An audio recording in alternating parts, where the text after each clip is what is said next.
Bollywood silver screen presenting the नॉर्थमैन।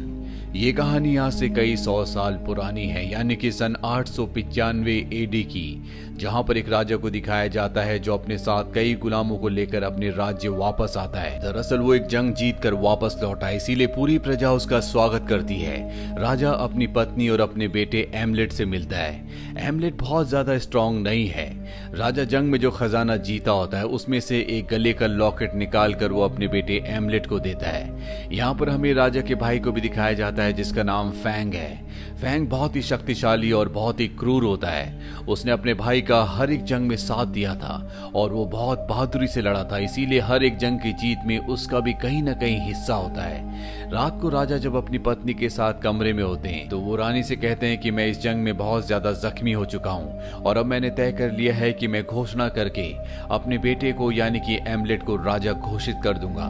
पर उसकी पत्नी कहती है कि तुम ऐसा मत करना, क्योंकि वो बहुत छोटा और बहुत कमजोर भी है और अगर तुम ऐसा करना ही चाहते हो तो सबसे पहले तुम्हें अपने छोटे भाई को मारना होगा, क्योंकि उसने तुम्हारा हर जंग में साथ दिया है और उसे लगता है कि तुम्हारे बाद वही राजगद्दी का अधिकारी है। अगर तुमने अपने बेटे को भी राजा बना दिया तो हो सकता है कि तुम्हारा भाई उसे मार दे। राजा को पता है कि जो उसकी पत्नी कह रही है वो बिल्कुल सही है, इसीलिए वो अपने बेटे को अपने पुश्तैनी मंदिर में ले जाता है जो कि बहुत दूर होता है, जहाँ पर बहुत छोटे छोटे संकरे रास्ते होते हैं। राजा एमलेट को बताते हैं कि कभी मेरे पिता भी मुझे यहाँ पर लेकर आए थे और इसके बाद ये उस जगह जाते हैं जहाँ पर सारे रिचुअल्स किए जाते हैं। यहाँ पर एक प्रीस्ट पहले से होता है और प्रीस्ट इन दोनों को कहते हैं कि तुम्हें साबित करना होगा कि तुम डॉग हो या वुल्फ हो। इसके बाद राजा वुल्फ की तरह बिहेव करते हैं और उनका बेटा एमलेट भी उनकी नकल करता है। राजा बहुत जोर से दहाड़ते हैं, लेकिन एमलेट का दिल और आवाज इतनी बुलंद नहीं होती, इसीलिए वो उतनी तेज से आवाज नहीं निकाल पाता। राजा जानते हैं कि एमलेट बहुत ज्यादा स्ट्रांग नहीं है, इसीलिए यहाँ पर कुछ रिचुअल्स किए जाते हैं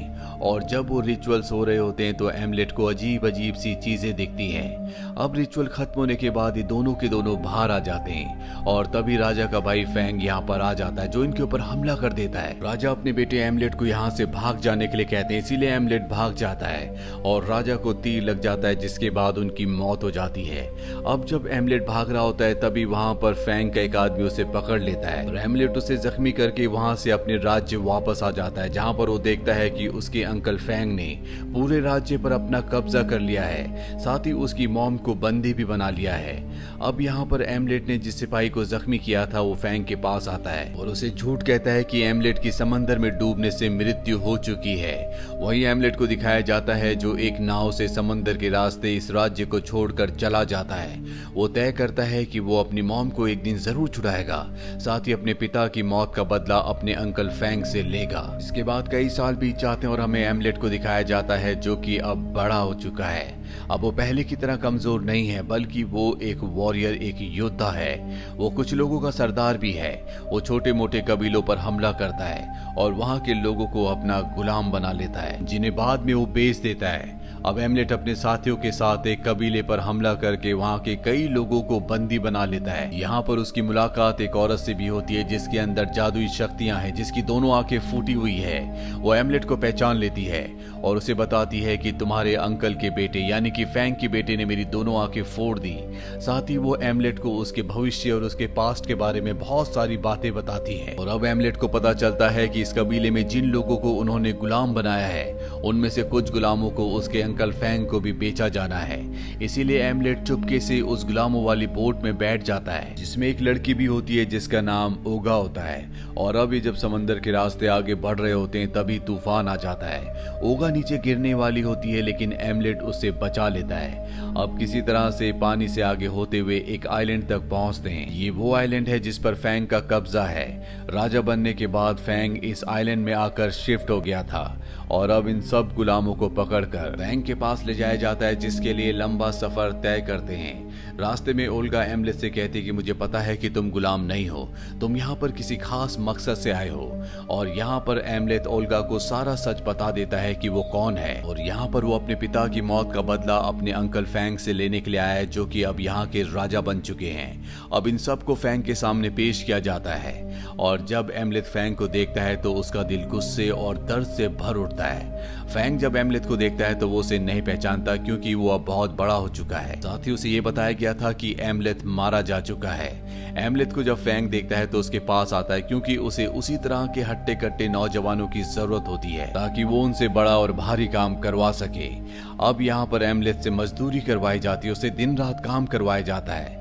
और एक दिन एमलेथ अपनी मॉम को यानी कि रानी को देख लेता है, जिसके बाद उसे बहुत दुख होता है। अपनी मॉम को किसी भी कीमत पर यहाँ से छुड़ाना चाहता है। और जब वो रात को अकेला होता है तभी उसे वहाँ पर एक पिग दिखता है जो उसे इशारा करके अपने पीछे आने के लिए कहता है और एमलेथ उसका पीछा करना शुरू कर देता है। वो पिग उसे गुफा तक ले जाता है और जब वो अंदर जाता है तो देखता है कि वहाँ पर एक प्रीस्ट है जो कि कोई रिचुअल कर रहा है। वो एमलेथ से कहते हैं कि मुझे पता है कि तुम कौन हो, तुम राजा के बेटे हो और यहाँ पर अपने पिता का बदला लेने के लिए आए हो। एमलेथ कहता है कि हाँ, लेकिन मुझे नहीं पता कि मैं अपने पिता का बदला कैसे लूंगा, मुझे आप कोई रास्ता बताएं। और तब वो उसे एक तलवार के बारे में बताते और कहते हैं कि वो तलवार बहुत शक्तिशाली है, तुम्हें उस तलवार को हासिल करना होगा। वो एमलेथ को उस जगह का रास्ता भी बता देते हैं जहाँ पर वो तलवार है और अब एमलेथ अकेला ही उस तलवार को हासिल करने के लिए निकल पड़ता है। वो एक अंडरग्राउंड जगह में जाता है जहाँ पर वो देखता है कि एक मम्मी है जो कि बहुत पुराने राजा की मम्मी होती है जिसके हाथ में वही ताकतवर तलवार होती है। और अब एमलेथ उस तलवार की उस मम्मी के सामने जाता है पर तभी मम्मी जिंदा हो जाती है, उस पर हमला करती है। एमलेथ भी मम्मी का सामना करता है, उस पर हमला करता है और जैसी मम्मी रोशनी में आती है तो एमलेथ अपने होश में वापस आता है। दरअसल ये पूरी की पूरी लड़ाई उसका भ्रम थी, अभी भी मम्मी अपनी जगह पर बैठी होती है। उसे समझ में आ जाता है कि ये तिलिस्मी जगह है, उसे किसी भ्रम जाल में नहीं फंसना। वो राजा की मम्मी के पास जाता है और उसके हाथ से तलवार ले लेता है। इसके बाद मम्मी वहीं पर बिखर जाती है और अब एमलेथ तलवार लेकर वापस आता है और उसे एक जगह पर छुपा देता है। इसके बाद वो ओल्गा के पास जाता है और उसे कहता है कि तुम चिंता मत करो, मैं जल्दी फैंग को मारकर सबको आजाद करवा दूंगा। दरअसल फैंग और उसके आदमी ओल्गा को परेशान कर रहे होते हैं। ओल्गा फैंग के यहाँ पर खाना बनाने का काम करती है। अगली सुबह दिखाया जाता है कि एमलेथ को और बहुत सारे लोगों को यहाँ से कहीं दूर ले जाया जा रहा होता है। दरअसल यहाँ पर एक बहुत ही खतरनाक गेम होती है और उस गेम में अब इन सबको पार्टिसिपेट करना है। ये गेम इतनी खतरनाक होती है कि इसमें किसी की भी जान जा सकती है। और अब एमलेथ और दूसरी टीम जब आपस में गेम खेल रहे होते हैं तो एक पल ऐसा आता है जब एमलेथ की टीम हार रही होती है, जो देखकर फैंग के बेटे को बिल्कुल अच्छा नहीं लगता और वो गेम के बीच में आ जाता है। और एक पल ऐसा आता है जब दूसरी टीम का खिलाड़ी फैंग के बेटे को मारने वाला होता है। दूर से फैंग और उसकी पत्नी देखकर बुरी तरह से डर जाती है, पर इससे पहले कि वो फैंग के बेटे को मारता, एमलेथ आकर उसे बचा लेता है और साथ ही गेम भी जीत जाते हैं, जिससे एमलेथ और बाकी सभी बहुत खुश होते हैं। अब क्योंकि एमलेथ की वजह से फैंग के बेटे की जान बची थी, इसीलिए रात को उसे ओल्गा के साथ टाइम स्पेंड करने का मौका दिया जाता है, क्योंकि सबको पता होता है कि ये दोनों एक दूसरे से प्यार करते हैं। पर अगली सुबह फैंग के लिए बहुत बुरी होती है क्योंकि उसके कई लोगों को किसी ने मार दिया होता है। फैंग को लगता है कि ये गुलामों का काम है, लेकिन तभी वहां पर एक भविष्यकर्ता आता है जो भविष्य बता सकता है उन बातों को भी जो घट चुकी है। और वो फैंग को बताता है कि ये किसी गुलाम ने नहीं किया बल्कि ये किसी आत्मा का काम है, और अगर तुम चाहते हो कि वो आत्मा आगे से ऐसा ना करे तो तुम्हें किसी न किसी की आहुति देनी होगी। हालांकि फैंग ऐसा करता भी है, लेकिन जिस आदमी की वो आहुति देना चाहता था वो देखता है कि अगली सुबह वहां पर उसी का अपना आदमी होता है, जिसे देखकर वो पूरी तरह से परेशान हो जाता है। रात को अपने सिपाहियों से कहता है कि तुम्हें चारों तरफ नजर रखनी होगी। अब रात को जब उसके लोग पहरा दे रहे होते, नजर रख रहे होते हैं, तो वो अपने आप को खुद ही मारना शुरू कर देते हैं। किसी को कुछ समझ नहीं आता कि यहाँ पर क्या हो रहा है। इस बात का फायदा उठाकर एमलेथ उस कमरे में जाता है जहाँ पर उसकी मॉम होती है।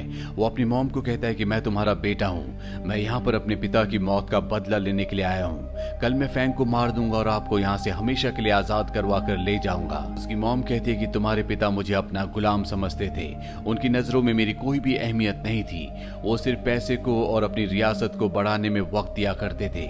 इसीलिए मैंने फैंग को अपने कब्जे में किया और तुम्हारे पिता को मरवा दिया ताकि मैं आजादी से खुलकर जी सकूं और सबको कंट्रोल कर सकूं।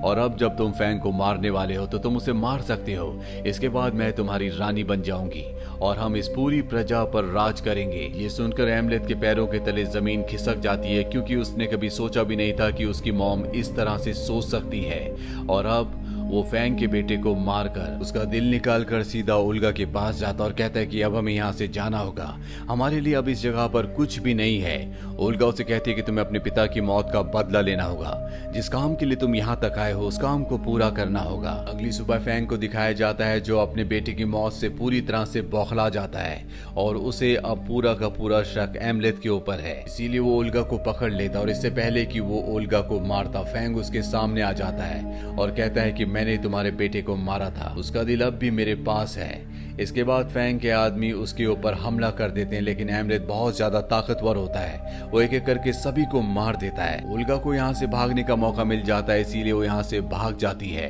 फैंग की सेना की तादाद बहुत ज्यादा है, इसीलिए वो एमलेथ को बंदी बना लेते हैं, जिसके बाद एमलेथ को बहुत बुरी तरह से मारा जाता है। हालांकि फैंग उसे मारना चाहता है, लेकिन सबसे पहले वो अपने बेटे के फ्यूनरल पर जाता है और फैंग की एब्सेंस में एमलेथ के पास बहुत सारे कौवे आते हैं। दरअसल ये उसके पिता की आत्मा है जो उसे आजाद करवा देते हैं। और जब फैंग वापस आता है तो वो देखता है कि एमलेथ उस जगह पर नहीं है। वो अपनी सेना से कहता है कि एमलेथ को पकड़कर वापस लेके आओ। वहीं एमलेथ को दिखाया जाता है जो ओल्गा के पास पहुंच चुका होता है। ये दोनों के दोनों इस जगह से बहुत दूर हैं। अब इन दोनों ने शादी भी कर ली है। ओल्गा एमलेथ से कहती है कि हम दोनों यहाँ से बहुत दूर चले जाएंगे, जहाँ पर हम अपनी एक नई दुनिया बनाएंगे, हम जिंदगी को दोबारा शुरू करेंगे। एमलेथ भी उसकी बात मान जाता है, जिसके बाद एक नाव से अपना सफर तय करते हैं। रास्ते में एमलेथ को पता चलता है कि ओल्गा प्रेग्नेंट है, यानी कि वो उसके बच्चे की माँ बनने वाली है। और जब उसे ये बात पता चलती है तो वो कहता है कि अब मैं यहाँ से नहीं जा सकता, क्योंकि अगर मैंने फैंग को नहीं मारा तो कल जब हमारा बच्चा पैदा हो जाएगा तो वो अपने बेटे की मौत का बदला लेने के लिए मेरे बेटे को, मेरे बच्चे को जरूर मारेगा। इसीलिए मुझे फैंग को खत्म करना होगा। वो बोट वाले को एक अंगूठी देता और कहता है कि मेरी पत्नी को उसके रिश्तेदारों के घर तक पहुंचा देना। और इसके बाद वो पानी में कूद कर एक बार फिर से फैंग को मारने के लिए उसके राज्य में पहुंच जाता है, जहां पर वो देखता है कि फैंग की सेना अपने आप ही मर रही है। ऐसा पहले भी हो चुका है और ऐसा सिर्फ उस तलवार की वजह से हो रहा होता है जो मम्मी के हाथ से छीन कर लाया था। वो एक मैजिकल और पावरफुल तलवार होती है, जो तलवार शुरू से ही उसकी मदद कर रही होती है और इसीलिए फैंग के बहुत सारे लोग अपने आप ही मारे जा चुके होते हैं। इसके बाद एमलेथ उस जगह जाता है जहाँ पर बहुत सारे गुलाम होते हैं। वो सभी गुलामों को आजाद करवा देता है और अब वो किसी भी कीमत पर फैंग को मारना चाहता है, पर सबसे पहले उसका सामना उसी की मॉम से होता है जो उसके ऊपर हमला कर देती है और गलती से तलवार उसकी मॉम को लग जाती है, जिससे उसकी मॉम की मृत्यु हो जाती है। और अब उसके पीछे से वहां पर फैंग भी आ जाता है, जो अपनी पत्नी को मरा हुआ देखकर बहुत ज्यादा दुखी होता है, क्योंकि उसने अपने बेटे और अपनी पत्नी दोनों को खो दिया। एमलेथ की मॉम से उसने शादी कर ली थी, इसीलिए वो अब उसकी पत्नी थी। फैंग अपनी पत्नी को उठाकर ले जाता और एमलेथ से कहता है कि मैं तुम्हें ज्वालामुखी के पास मिलूंगा। एमलेथ जब ज्वालामुखी के पास जाता है तो वहां पर फैंग होता है। दोनों के बीच में घमासान लड़ाई होती है। ये दोनों एक दूसरे पर हावी हो रहे होते हैं और एक पल ऐसा आता है जब ये दोनों एक दूसरे को तलवार मार देते हैं। फैंग की मृत्यु हो जाती है और एमलेथ अपनी जिंदगी की आखिरी सांसें ले रहा है और तभी वो अपने विजन्स में देखता है कि उसकी पत्नी ओल्गा ने 2 जुड़वा बच्चों को जन्म दिया है, जो देखकर उसे बहुत तसल्ली होती है। इसके बाद उसकी मृत्यु हो जाती है और ये कहानी यहीं पर खत्म हो जाती है। ये फिल्म ईयर 2022 में रिलीज हुई थी। IMDb पर इस फिल्म की रेटिंग है 7.2। उम्मीद करते हैं कि ये कहानी आपको पसंद आई होगी।